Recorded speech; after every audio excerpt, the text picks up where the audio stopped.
from 20 Families. My name is Portia Ebert, and since we can't have a actual in-person open house, I was just going to make a little video telling you about the classroom, showing you around, and letting you know about some of the things that we're going to be doing. Most of you, I think, know about my history with the school. Me and Mrs. Navarro, who's behind the camera right now, who happens to be my sister. We also have a younger brother. We're born and raised in Oak Park. We all went to preschool here. And then our mother actually was hired in the office and then eventually became a teacher, eventually getting her master's in early childhood, and worked here for about 20 years while we were growing up. So we were always coming over here. We always had exposure to First United. My first jobs, or my jobs in college in the summer, was working here, which is how I decided to get into early childhood education. So we've been around for a very long time. My children, I have 3 sons, they all went here. Mrs. Navarro's 2 sons went here, and our brother's 3 children also went here. And we've all served on the board and been in multiple positions here. So we've been around a long, long time. It's a very special place for us. First thing I think I'm going to tell you about is our schedule. It's a little different this year because of the COVID routine.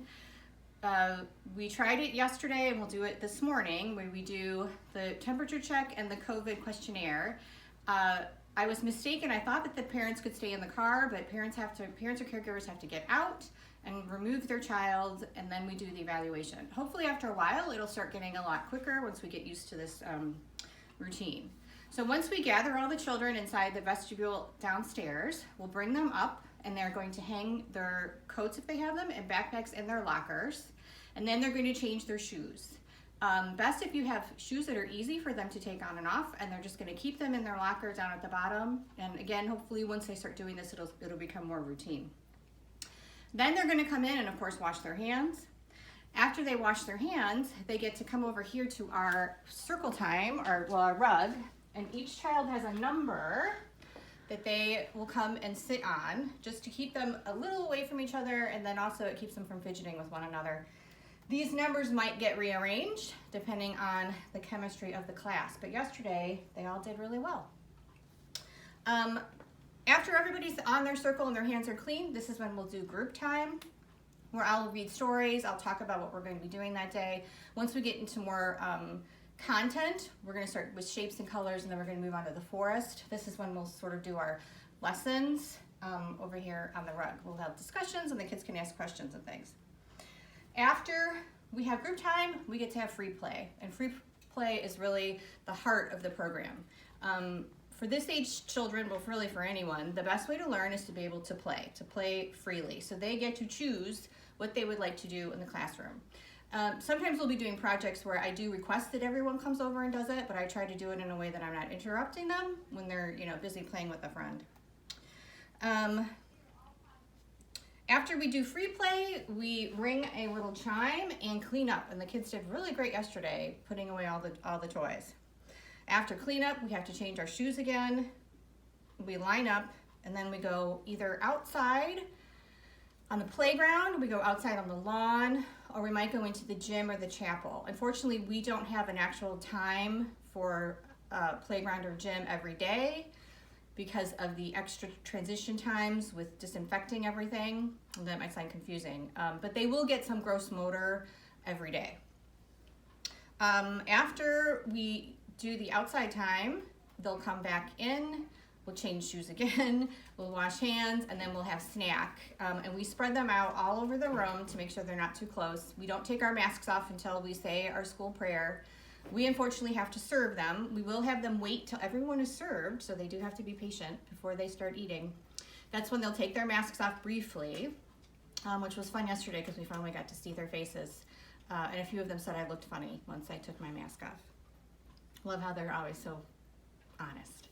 So after snack, we probably will have a little bit of extra time, so that's when I'll probably gather them back here and read one more story before we dismiss again, do the shoe changing and the backpack packing. We're going to try to have them pack their own backpacks because we want them to be as independent as possible. So they'll bring their backpack in here, empty their tub, and get ready to go. Then we take them back down to the alley and dismiss them into each particular car. And we'll learn your cars once the year progresses. Let's see, the goals for our class. The first few weeks, we want to be able to learn everyone's name, which is a little tricky with the masks, but we're doing it. We, of course, want them to make new friends. We want them to learn the routine, so we don't have to remind them anymore. And then learn how to behave in certain situations. Like yesterday, we could tell that they are kind of out of practice of being in a line, where our lines started straight, and as soon as we moved, we sort of became a herd. So we're working on the staying in line thing. So that's just an example of the different behaviors at school that they have to get used to doing. Long term, we want your children to develop social skills and emotional skills. Those are probably the two most important things that children this age need to learn. If you don't learn how to cooperate and have empathy under the age 5, it's very difficult to teach those skills once they're older. You can teach academic things older, but we really want to concentrate on the social emotional things when they're this little.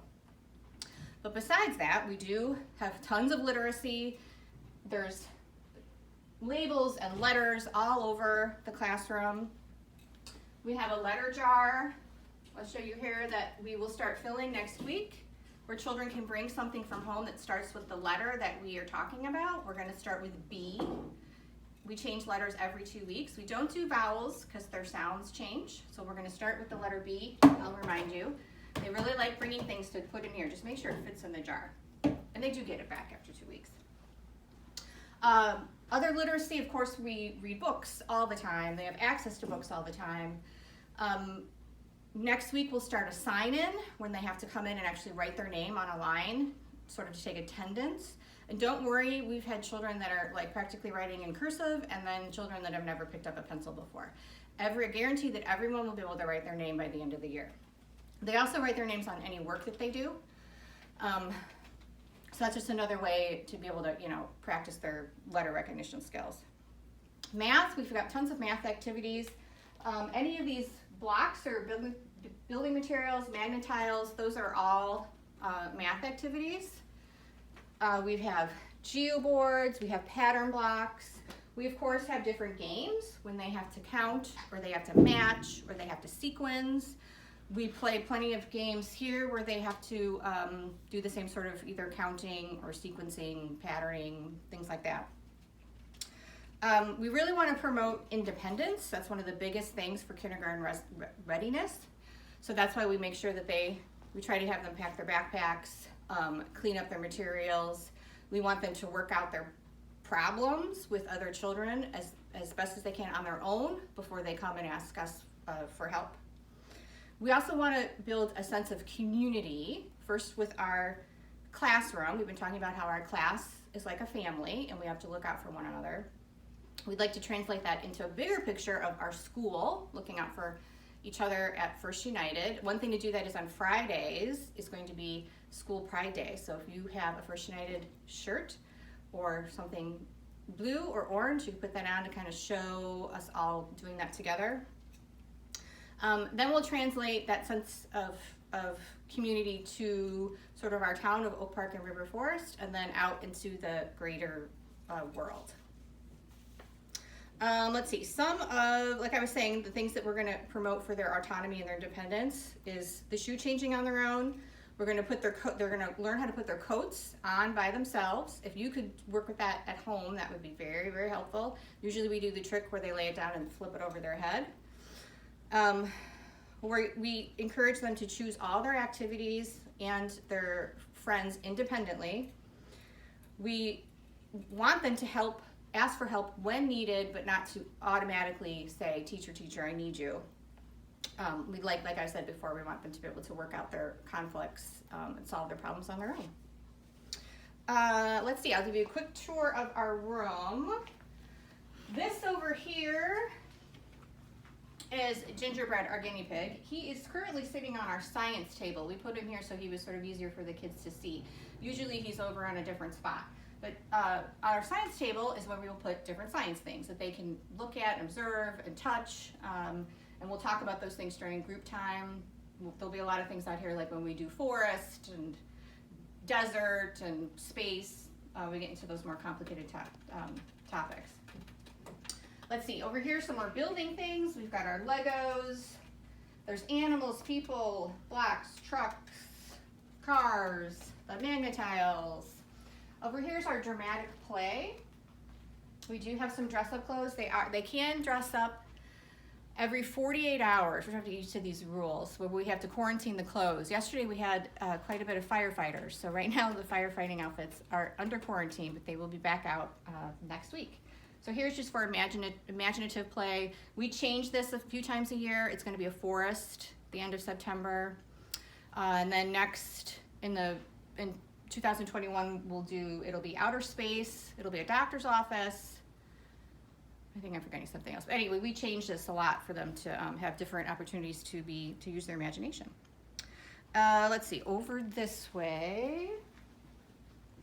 This is our art center. We usually have a lot more stuff out here, but unfortunately because of COVID, they have to have their own certain boxes of supplies.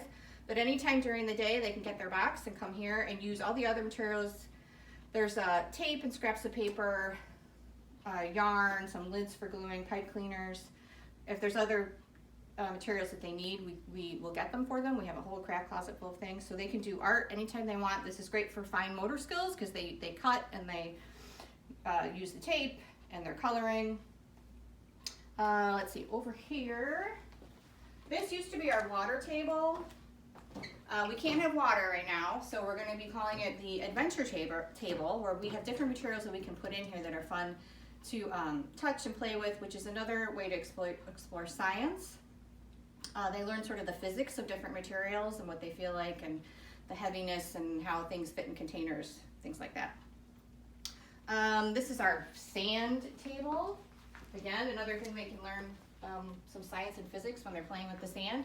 We'll change the toys periodically during the year so it doesn't get too boring.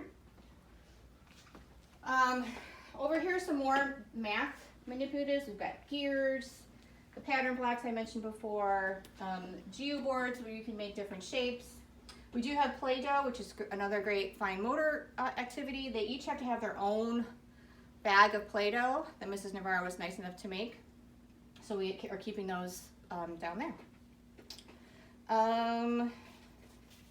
Art.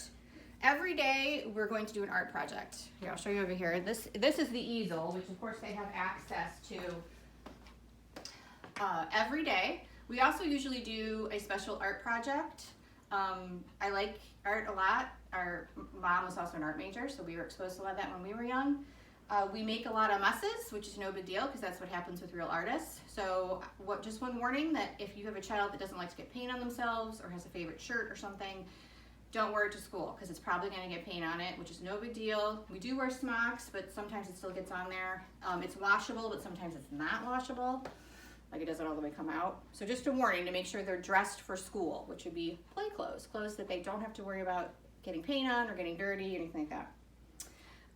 Most of the art that we do is process art, which is just what it sounds like. The focus is on the process, not the product. So for instance, in a few weeks, we're going to do some painting, I know, with feathers. And they really just like to explore the feeling of what it's like to paint with a feather. So try not to ask them when you get a piece of art home what it is, because it may not be anything. It's better to comment on the texture or the brush strokes or the different colors when you get that home. We do a little bit of product type activities, so they're more crafty, or like everybody makes an owl or something, which do have some value because they have to learn the sequencing and they have to follow directions. But like I said, most of our art is going to be process. Like I mentioned, gingerbread over there, he's very popular in our classroom. He has a lot of value because he does teach the children how to nurture another creature. And then the responsibility of feeding him and giving him water. If your child wants to bring in some special vegetable treats, they'll be able to feed gingerbread. I forgot to mention at group time, we go through the class and each child gets a turn to do our calendar and be line leader. And that day they also get to feed or check on gingerbread to make sure that he's got food and water. Assessment in room 20. I will be taking notes once we get rolling to see where your child likes to play and who your child likes to play with, and how they're just handling themselves socially and emotionally. A little bit of the cognitive stuff, but like I said, we're more concerned about just how they're adjusting in school and, you know, if they're happy. Conferences are twice a year. We have them in the beginning of November and then the beginning of March. And I'll make sure to put those sign-ups probably on Shutterfly, I'm guessing, by November, so that you'll get a spot. So that's when you'll be able to come in and we get to talk about your kid. You'll also get the memory book. Thank you for bringing in the $10. We use that for the materials and photos that we'll put in there. We'll periodically take things they've done, projects, artwork, and then we've got lots of photos and things that we'll put in a binder that you get to take home at the end of the year. Let's see, communication with you guys. I typically send an email every Friday, just giving you an update on what we did that week, some of the stories that we read or projects that we did. At the beginning of each topic, I'll also send home a lesson plan, which is just a piece of paper that has some of the activities and books and things that we're going to be doing, just so you have an idea. Photos are going to go up on Shutterfly. I put a few up there yesterday. I hope that worked. Feel free to email me anytime that you have concerns. You can text me if it's like an emergency before school. If it's during the school though, be aware that I don't really have access to my phone. I'm busy with the children. So if you need to communicate something to me immediately, you need to call the office to get that message to me. And then also one more thing, make sure if your child's not going to be here to call in, because we wait down at the alley for everyone, and if we know your child's not coming, then we won't have to do that. I think that's it. We're really excited for the school year. We can tell the kids are super anxious to be back in the classroom. We had no complaints yesterday and everyone really got along. I think it's going to be a great year. That's it.